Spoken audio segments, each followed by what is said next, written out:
तो super hero genre में theories ख्याली पुलाव की तरह होती हैं। खा तो कोई नहीं पाता है लेकिन बनाते सब हैं। और हर सुपर हीरो मूवी को थ्योरीज वैसे ही घेर लेती हैं जैसे आयरन हार्ट को हेटर्स। पर कभी कभी ये थ्योरीज इतनी वाइल्ड हो जाती हैं कि अगर ये सच ना हो तो फैंस खुद को जिंदा जला देने की धमकी भी देते हैं। और इन्हीं वाइल्ड थ्योरीज ने सुपरमैन को भी नहीं छोड़ा। एक थ्योरी तो इतनी वाइल्ड हो गई कि वो सुपरमैन की चड्डी के अंदर ही घुस गई, लाइक लिटरली। एक थ्योरी सुपरमैन के ट्रंक्स के ऊपर थी जो ये कहती है कि ये ट्रंक्स जो है ये स्पेशल मटेरियल से बनी हुई है जिसकी वजह से सुपरमैन के सुपर एग्स सेफ रहते हैं। पर हमने मूवी में देखा कि कैसे अल्ट्रामैन ने सुपरमैन के एग्स की भुर्जी बनाई थी। तो स्पॉइलर वार्निंग दी थी ना मैंने, खैर नहीं दी तो स्पॉयलर्स।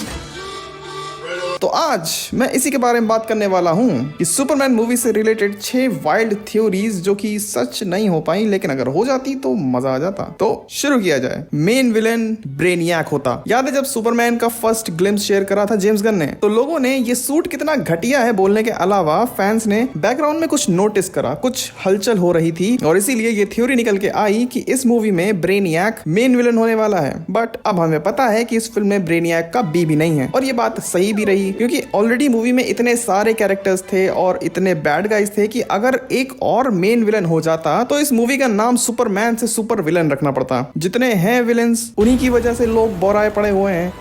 अगर एक आधा और हो जाते तो जेम्स गन को ये लोग चाटा मारते। देखो ब्रेनियक को तो एक सेपरेट मूवी में विलन रखना चाहिए या शायद इसको पूरे चैप्टर गॉड्स एंड मॉन्स्टर का मेन विलन बना सकते हैं। ये मैं क्या कर रहा हूँ, प्री रिलीज थ्योरी वाली वीडियो में मैं पोस्ट रिलीज थ्योरी की बात कर रहा हूँ। ये तो थ्योरी के अंदर थ्योरी हो गई, थ्योरी का स्क्वायर हो गया। ये तो क्रिप्टो कुत्ते की मौत मरने वाला था। अब इस थ्योरी ने जन्म लिया क्योंकि भाई क्रिप्टो के कुछ ही सीन्स थे ट्रेलर्स में, स्पेशली जब ये वाला सीन बाहर आया था। तो according to this theory crypto का यूज करके लेक्स अल्ट्रामैन को बनाएगा और इस प्रोसेस में क्रिप्टो मारा जाएगा। तो चीजें ज्यादा इमोशनली टेंस हो जाती सुपरमैन के लिए और ज्यादा पर्सनल भी। बट नाउ वी नो कि ऐसा कुछ भी नहीं हुआ, लोगों ने राहत की सांसें ली और ये थ्योरी ऑलरेडी काफी वीक भी थी। लेकिन अगर ऐसा हो जाता तो एनिमल राइट वाले पीछे पड़ जाते और फिर वो पूछते जेम्स गन से। पर हम सब जानते हैं कि जेम्स गन कितने बड़े एनिमल लवर हैं और इतनी जल्दी किसी कैरेक्टर को मार देना ये भी तो नहीं सही है ना। लेकिन आई एम प्रीटी श्योर कि क्रिप्टो कभी ना कभी मारा जाएगा। पहले मेरी बात सुनो। ऐसा इसलिए क्योंकि जेम्स गन का ये स्टाइल है, पहले वो तुम्हें एक कैरेक्टर से प्यार करवाते हैं और फिर उसे वो मार देते हैं और स्क्रीन के पीछे से वो तुम्हें तड़पता हुआ भी देखते हैं। लेकिन सच बोलूं तो क्रिप्टो ने एक सीन जो था ना वो बहुत ही खराब कर दिया। याद है वो लास्ट में जब सुपरमैन लेक्स को कन्फ्रंट करता है ये बताते हुए कि वो कितना बड़ा इंसान है, वो सीन सच में बहुत ही इंटेंस था। पूरी मूवी में ऐसा कोई सीन नहीं था और उस सीन को पूरा होने देना चाहिए था। हमें लेक्स का भी तो साइड सुनना चाहिए था। पूरी मूवी में हमने देखा कि लेक्स कितना हेट करता है पर उसको एक मोनोलॉग में जब वो कन्वर्ट करता तो कितना बढ़िया होता। लेकिन नहीं, बीच में क्रिप्टो कूद पड़ता है याद दिलाते हुए कि ये जेम्स गन की फिल्म है, सुपरमैन को एक नया सूट मिलने वाला है। तो जब से जेम्स गन ने नए सुपरमैन का नया सूट रिवील करा था तब से पुराने सूट्स के लिए ज्यादा इज्जत बढ़ गई थी लोगों के दिल में। तो इंटरनेट दो हिस्सों में बट गया था। एक तरफ जो लोग इस सूट को कम पसंद कर रहे थे और दूसरी तरफ जो लोग इस सूट को ज्यादा नापसंद कर रहे थे। देखो लेट्स बी ऑनेस्ट, ये सूट किसी को भी पसंद तो नहीं आया है और रीजन ये है कि ये सूट ऐसा लगता है कि किसी ने सर्दियों में इनर के ऊपर स्वेटर पहन लिया हो और तब भी ठंड नहीं जा रही तो उसने सूट के ऊपर कच्छा और पहन लिया। इवन कॉमिक्स में भी हमें सुपरमैन हमेशा मसल्स के साथ ही दिखता आया है तो इसे एक्सेप्ट करना थोड़ा सा मुश्किल तो रहा ही। बस कहीं जेम्स गन थोड़ा वोक होने की कोशिश ना कर रहे हो क्योंकि मसल्स का मतलब है। और फिर जेम्स गन ने खुद ही बोल दिया कि वो सूट में कोई भी फेक मसल नहीं यूज करने वाले। तो ऐसा लग रहा था कि जेम्स गन हेनरी कैविल की तरफ हिंट कर रहे हैं पर हम सब जानते हैं कि वो एंटनी स्टार को ताना मार रहे थे। और यही रीजन है कि ये थ्योरी हमारे सामने आई जहां ऐसा सोचा जा रहा था कि मूवी के एंड होते होते हमें एक नए सूट में सुपरमैन दिखता। पर अनफॉर्चुनेटली ऐसा हो नहीं पाया। हो जाता तो इसमें स्टूडियो का ही फायदा था। पर फिर मैं सोचता हूँ कि कहीं दूसरा वाला सूट भी टट्टी बना दिया होता तो। और डेविड कॉरिंसन ने जो इतनी बॉडी बनाई थी उसका क्या फायदा हुआ। पूरी मूवी में एक भी शर्टलेस सीन नहीं है, टायर लगा के घूमता रहता है वो। कारा जोरेल ही हैमर ऑफ बोरेविया है। तो ये थ्योरी तब आई थी जब सुपर गर्ल की इन्वॉल्वमेंट सुपरमैन में बहुत ज्यादा ही होने लगी थी। इस थ्योरी के हिसाब से सुपर गर्ल बोरेविया की तरफ से लड़ती सुपरमैन से, क्योंकि ट्रेलर के हिसाब से ऐसा लग रहा था कि हैमर ऑफ बोरेविया अलग है और अल्ट्रामैन अलग है। तो लोगों ने सोचा कि शायद वो सुपर गर्ल है, पता नहीं क्यों। ये थ्योरी ज्यादा सेंस नहीं बनाती है, पर अगर ऐसा हो जाता तो हाँ थोड़ा वाइल्ड जरूर हो जाता। पर फिर सुपरमैन को एक और साथी भी मिल जाता। लेकिन मूवी में सुपर गर्ल एकदम एंड में ही आती है और इस बार एकदम अलग टेक लिया है जेम्स गन ने सुपर गर्ल के ऊपर। तुम पहली बार एक पियक्कड़ सुपर गर्ल देखोगे। अब सिर्फ उस 1 से 2 मिनट के सीन में सुपर गर्ल के बारे में काफी कुछ चीजें बता दी गई हैं। आने वाली सुपर गर्ल फिल्म काफी इंटरेस्टिंग होने वाली है और उस मूवी में विलन भी तो जेसन मोमोआ है एज लोबो।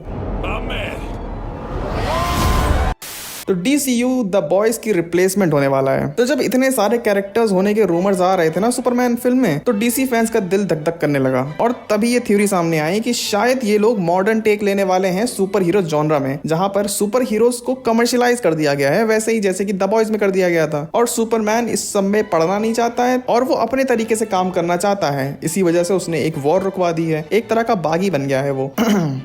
पर अब हमें पता है कि ऐसा कुछ नहीं है। जस्टिस गैंग कहीं से भी कमर्शियलाइज तो नहीं है। हाँ, लोग उन्हें पसंद जरूर करते थे, लेकिन एक क्वेश्चन तो तब भी उठना चाहिए ना कि इन लोगों को फंड कौन कर रहा है? इतना बड़ा मैंशन जहाँ खाली 3 लोग रहते हैं, सफाई कौन करता होगा यहाँ पे? और मुझे लग रहा है कि इस बार की जस्टिस लीग बहुत ही ज्यादा रंग बिरंगी होने वाली है। तो अब हम बात करने जा रहे हैं उस थ्योरी के बारे में जिसका तुम्हें बेसब्री से इंतजार था। अल्ट्रामैन ही हेनरी कैविल है। तो देखो, इस थ्योरी ने बहुत से यूट्यूब चैनल चला दिए मगर खड़ा करके भी छोड़ दिया उम्मीदें। अब ये थ्योरी सबसे ज्यादा सेंस बना रही थी। तो इसकी शुरुआत होती है जब अल्ट्रामैन की कास्ट रिवील नहीं करी गई थी। सबके बारे में पता था, जो ट्रेलर में है और जो ट्रेलर में नहीं भी है। और फिर कुछ यूट्यूब वैज्ञानिकों ने यह बोला कि अल्ट्रामैन की हाइट थोड़ी सी कम दिख रही है, तो ये डेविड कॉरिंसन तो नहीं है। और फिर ये लोग गए हेनरी कैविल की हाइट चेक करने और LHS equal to RHS proof कर दिया। और इस थ्योरी को एक और बात ने सपोर्ट करा कि जब से ये नए सुपरमैन की अनाउंसमेंट हुई है तब से हेनरी ने कुछ भी नहीं बोला है इसके ऊपर और ना ही कहीं दिखाई दिए हैं। लेकिन जिस दिन सुपरमैन का ट्रेलर आता है तो उसी के नेक्स्ट डे